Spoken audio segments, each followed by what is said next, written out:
Welcome back.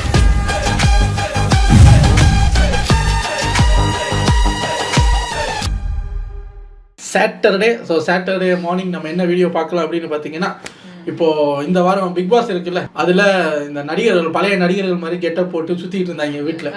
So ஒரு 3 நாள் அதில் எனக்கு ரொம்ப பிடிச்சது வந்து விக்ரமோட அந்த எம்ஆர் ராதா கெட்டப் ரொம்ப பிடிச்சது. ஐ நாட் லைக் அப்படின்னு அந்த வீடியோவில் பேசும்போது அதை மாதிரி லைட்டாக பேசி அன்னைக்கு மிஸ்டி ஏதோ டீ வேணுமான்னு கேட்க, ஏன்னா டீ கேட்குறேன் என்ன அது மாதிரி வருது, ஐயோ 3 நாள் பார்த்ததுக்கா அப்படின்ட்டு அந்த கேரக்டர் பிடிச்சி போச்சு எனக்கு. ஐ மீன் எம்ஆர் ராதா கேரக்டர் பிடிச்சி போச்சு, அது ஏன்னு தெரியல. ஸோ நிறைய கேள்விப்பட்டிருக்கேன், நிறைய அந்த சின்ன கிளிப்ஸ் எல்லாம் ஒரு சிலது பார்த்துருக்கேன். அவர் ரத்த கண்ணீர்னு ஒரு படம், அதெல்லாம் நல்லா இருக்குன்னு அம்மா சொல்லியிருக்காங்க. அதை நான் ஃபுல்லாக இது வரைக்கும் பார்த்ததில்ல. சரி இன்னைக்கு சாட்டர்டே மார்னிங் உங்களுக்கு என்ன வீடியோ பண்ணலாம் அப்படின்னு யோசிச்சுட்டு இருக்கும்போது, அதான் 3 நாளாக நம்ம மைண்டுக்குள்ளே ஏறிட்டார்ல எம்ஆர் ராதா, அப்போ அவரை பற்றி ஒரு வீடியோ பார்த்துருவோம் அப்படின்ட்டு எம்ஆர் ராதா சாரோட தக் லைஃப் மூமெண்ட்ஸ் நல்லா இருக்கு. அதாவது இது இப்போ நம்ம பார்க்க போகிறது உங்களையெல்லாம் அந்த சின்ன வயசு காலத்துக்கே நான் கூப்பிட்டு போகிறேன். ஏன்னா இந்த வீடியோ முழுக்க பிளாக் அண்ட் ஒயிட்டில் தான் இருக்க போகுது. நாங்கள் மட்டும் கலரில் இருப்போம். ரியாக்ட் பண்ணுற வீடியோ வந்து பிளாக் அண்ட் ஒயிட்டில் இருக்க போகுது. ஸோ எம்ஆர் ராதா சாரோட தக் லைஃப் மொமெண்ட்ஸ் தான் பார்க்க போகிறோம். வாங்க நாஸ்டால்ஜிக் ஃபீலிங் போயிட்டு வந்துடலாம். இது ஒரு 9 minutes வீடியோ இருந்தால டக்குன்னு பார்த்துட்டு ரெடி.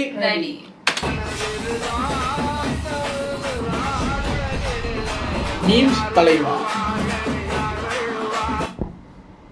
கலை மனிதனாக பிறந்த ஒவ்வொருவனும் அள்ளி அள்ளி பருக வேண்டிய அமிர்தமடாது. சோறு போட்டு கெடுக்கிறேன் நாய். நாயெல்லாம் என்ன தின்னுமா? சோறு தானே தின்னும். அது ஏண்டியா நாய். சோறு திங்கிறனா ஏண்டியா நாய். அமெரிக்க நாய். அவுத்து விடு. இஷ்டப்பட்டதை எதையும் திங்கிட்டோம், அதை போய் தடுக்காதே. சோறு திங்கிறதுலாம் இந்தியா நாய். தாயாருன்னு சொல்ல வெக்கமா இருக்கு. எப்படி சொல்றது உன்ன தாயாருன்னு?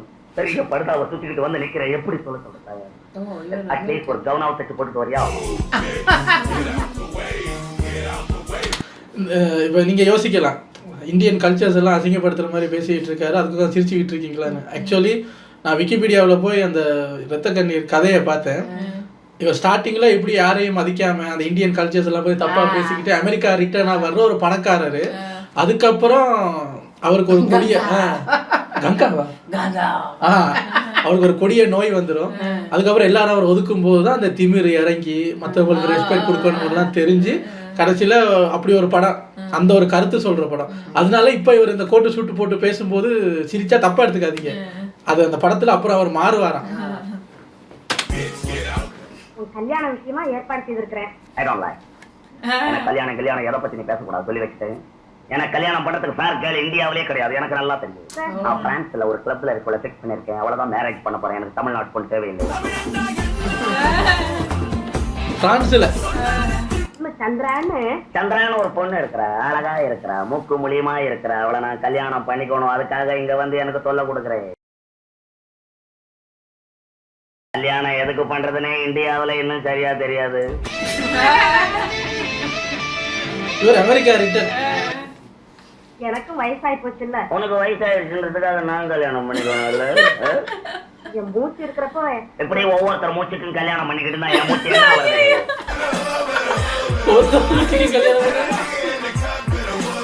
நீ வந்து மேல்நாட்டிலே நகர சுற்று தொழிலாளர்கள் எப்படி வேலை செய்கிறார்கள் என்பதையாவது சொல்லக்கூடாதா? மேல்நாட்டுல இருக்கிறவன் நின்னுகிட்ட கூட்டுறான், இங்க இருக்கிறவன் குனிஞ்சுகிட்ட கூட்டுறான். நீங்க போய் சொல்லு போ. நான் என்னமோ சத்தம் போட்டு சொன்னேன்னு ஒன்னும் ஃபீல் பண்ணாது மிஸ்டர்ல. என்ன மேன் அசிங்கமா போடு கீடு எடுத்துக்கிட்டு இருக்க? என்ன போடுது? இது விபூதி பட்டப்பா. பட்டே விபூதி பட்டன். என்ன கோட்டை? ருத்ராட்சமப்பா. ருத்ராட்சம். நாளைக்கு ராத்திரி சரியா இல்லையா தம்பி? நாளைக்கு பகல்ல வச்சுக்கோ. சந்திரன் குரு அவங்க இடத்துக்கு போறாங்களா, அதனால இன்னைக்கு ராத்திரியே வச்சுக்கணும். இப்படி செஞ்சா என்ன?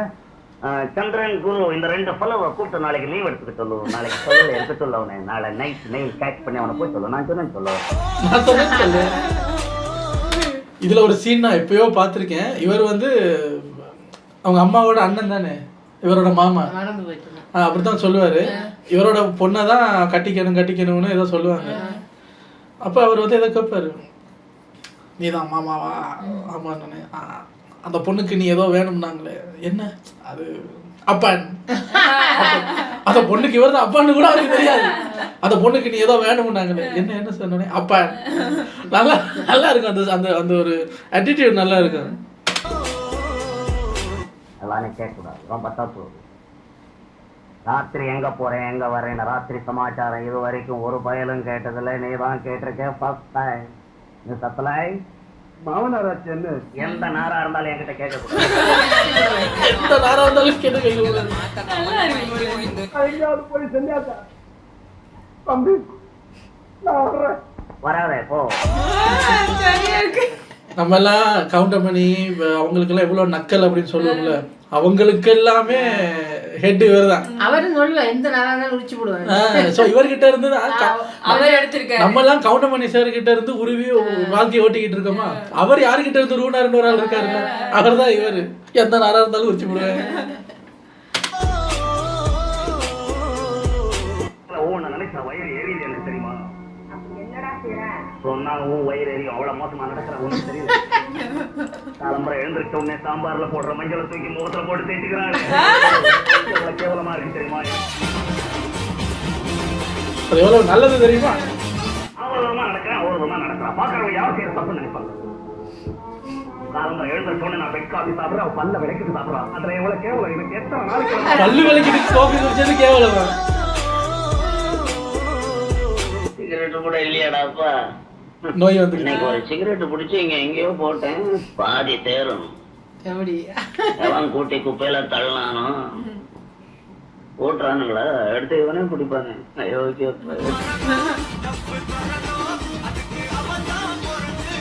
சோறு இருந்தா கொடுத்தேன். ஐயோ பாவம். பாத்திரம் ஏதாவது இருக்கா? பாத்திரம் கேட்கிறேன். பிச்சைக்காரன் டிஃபன் கேட்கறா கொண்டு வருவான். பிச்சைக்காரன் டிஃபன் கேரியரா கொண்டு வருவேன். என்னப்பா வீட்டுக்கு வீடு தின்ன வச்சு கட்டுறீங்களே, எங்களுக்கா உங்களுக்கா? ஏப்பா தீராத வினையெல்லாம் தீர்த்து வைப்பான் கோவிந்தன். தீராத வினையெல்லாம் தீர்த்து வைக்கிற அந்த கோவிந்தன் ஏன்டா ஓவியாரிய தீர்த்து வைக்கல? அறிய வந்துருச்சுடாப்பா. சொன்னோடனே எனக்கு அறிவு வந்துருச்சுடாப்பா. பாருங்க பிச்சைக்கார பையன்றான். இவன் புகார மச்சான் வந்து எட்டனா வாங்குறான். பிச்சைக்கார பையன் ஒண்ணும் தூக்காமே சோறு வாங்குறான். உன்னை விட பெரியவன் தான் போட.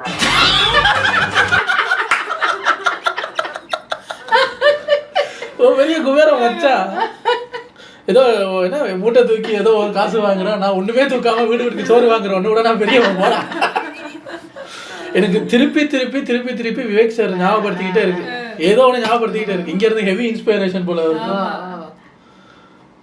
பிச்சைக்கார பேர பெரிய குபேரம் மச்சான் போடா. திருவண்ணாமலை தீபம் எரிஞ்சா அரோகரான கன்னத்துல போட்டுக்குவான். அதான் அக்கினி பாகம், அதனால கண்ணத்துல போட்டுக்கிறோம். அக்கினி பகவானா கன்னத்துல போட்டுக்கியா? வீடு எரிஞ்சா மட்டும் ஐயோ அப்பான்னு வாயில வயிற்றுல ஏன் அடிக்கிறேன்? அதுவும் அக்கினி பகவான் தான் அடி பல்ட்டி.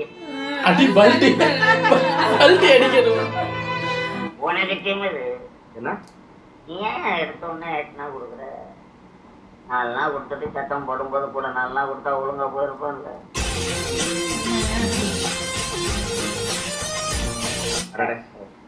நாங்க கறி சாப்பிடறது இல்லையாப்பா? ஏன் வீட்டுல பச்சியமா? இல்ல, நாங்க ஜீவகாருண்ய கட்சியில சேர்ந்திருக்கிறோம். திங்கிறதுக்கு கூட கட்சி வச்சுக்கிட்டீங்கடா எவ்வா. ஜீவகாருண்ய கட்சின்னா என்ன தம்பி அர்த்தம்? அதாவது உயிர்களை கொலை செய்யக்கூடாது. நீங்க உயிரை கொல்றதே இல்லையா? இல்லையே. ராத்திரில மூட்டை பூச்சி கடிச்சா என்ன பாச்சு?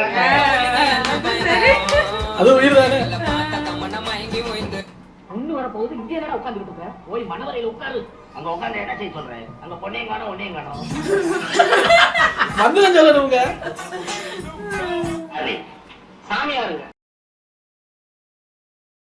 கிண்டல் பண்றியா? நான் உன்னை யாருன்னு கேட்டா சாமி யாருன்னு என்னைய கேக்குறியா? சாமி யாருன்னு சாமி யாருன்னு ஏன் வச்சாங்க? அதான் சாமி யாருன்னு ஜனங்கள்லாம் எடுத்து சொல்றதுக்காக. யாரு சாமி சொல்லு பாப்போம்.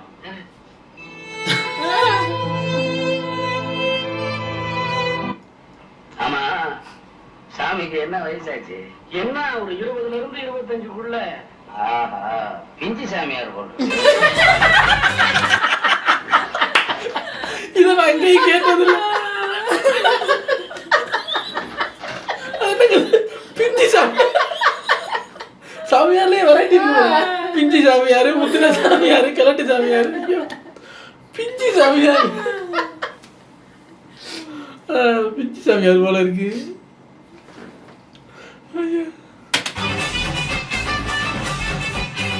ஏன்டா உழுதுன்னு சத்தம் போட்டுக்கிட்டே இருக்கிறேன்?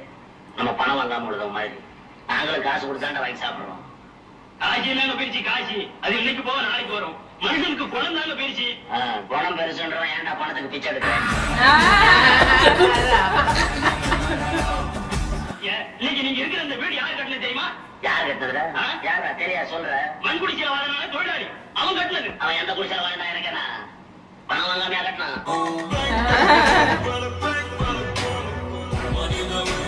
ஒவ்வொருத்தரும் ஒரு நாட்டை பணக்கார நாடா ஆக்கணும்னு படாத பாடுபட்டுக்கிட்டு இருக்கிறோம்.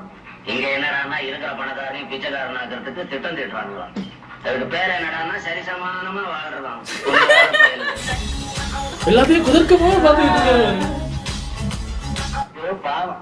அவரை போய் எங்க குமார்கிட்ட அனுப்பி வைக்கிறீங்க? வீணா கெட்டு போயிடுவாருங்க. கரெக்டும், நல்லா கரெக்டும். வாய புழக்கிறாரு. இங்க வந்தாப்பா கொஞ்ச நேரத்துக்கு முன்னால ஒரு பிச்சைக்காரன், அவனை விட பெரிய பிச்சைக்காரன். தோரணை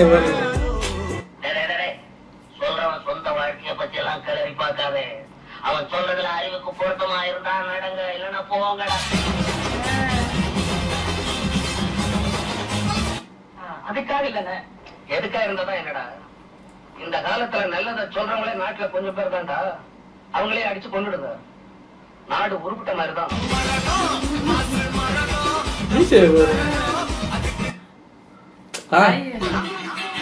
படங்கள் பார்க்கணும் போல. அதான் பார்க்க நல்லா இருக்கு. எனக்கு என்னன்னா இன்னைக்கு இந்த இதை பார்த்துட்டு ரத்த கண்ணீர் படம் வந்து பார்க்கணும். இது ஒரு ஒரு 10 minutes வீடியோ. எப்படி போச்சுன்னு தெரியல. நல்லா யோசிக்கக்கூடிய மாதிரி இருக்கு. நல்லா இருக்கு. இப்ப இருக்கிறவங்களுக்குலாம் இவர் யாருன்னே தெரியாது இல்ல. இந்த மாதிரி பேசவும் வருது இல்ல இப்பெல்லாம். அந்த ஜென்சி கிட்ஸுக்கெல்லாம் யாரு அதெல்லாம் தெரியாது. இப்ப இருக்கிற நடிகர்கள் மட்டும் தான் தெரியும். சூப்பரா இருந்தது. சாமிக்கு எத்தனை என்ன வயசு இருக்கும்? 20ல இருந்து 25க்குள்ள பிஜி சாமியார் போல இருக்கு. ஆனா விக்ரம் அந்த பிக் பாஸ்ல நல்லா பண்ணிட்டாரு. ஆனா விக்ரம விட ஒருத்தர் சூப்பரா பண்ணுவாரு. யாருன்னா ராஜு. சூப்பரா பண்ணுவாரு. அந்த விக்ரம் வந்து அந்த வாய்ஸ் எடுத்து வந்தாரு. பட் இந்த நான் இப்ப இந்த எம்ஆர் ராதா சார் வந்து அப்படி பேசும்போது, அந்த அவங்க அம்மாட்ட பேசும்போது என்ன அப்படி அந்த தலையை ஒரு மாதிரி ஷேக் பண்ணுவார்ல, அந்த ஷேக் வந்து நான் ராஜுட்ட பார்த்துருக்கேன். பிக் பாஸ் வீட்டுக்குள்ளேயும் சரி, அந்த கலக்க போது யாரு மாதிரி ஏதோ ஒரு எபிசோட் ஒன்று பண்ணியிருந்தாரு நிஷாக்காவோட. அதுல சூப்பரா பண்ணியிருந்தாரு. அதுல அந்த வாய்ஸும் அந்த வாய்ஸ் வந்துடும். பாடி லாங்குவேஜ் வர்றதுதான் கஷ்டம்.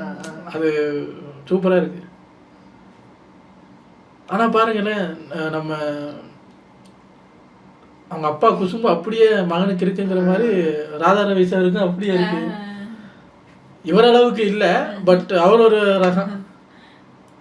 ஆனா திருப்பி சொல்றேனே, எனக்கு இவர் யூஸ் பண்ற ஒரு சில டயலாக்ஸ் வந்து கவுண்டமணி சாரையும் இவரோட அந்த பேசுற அந்த ஒரு இது இருக்குல்ல தொனி, அது அப்படியே விவேக் சாரையும் ஞாபகப்படுத்துது. ஆடா பாவீங்களா அப்படின்னு அவர் சொல்றது இதெல்லாம் எங்கேயோ ஹெவியா இன்ஸ்பயர் ஆயிருக்காங்கன்னு மட்டும் தெரியுது. அது நல்லா தெரியுது. நல்லா இருக்கு பார்க்குறதுக்கு. உங்களுக்கு இது பிடிச்சதுன்னா இன்னும் நிறையா இருக்குது போல இருக்குது. பார்ட் 2 வீடியோ இருந்தால் தேடி பிடிச்சி எடுத்து வர்றேன். சாட்டர்டே மார்னிங் கலகலை பார்க்குறதுக்கு ரொம்ப நன்றி எம்ஆர் சார். உங்களை அடுத்த வீடியோவில் வந்து சந்திக்கிறேன் எல்லாரும்.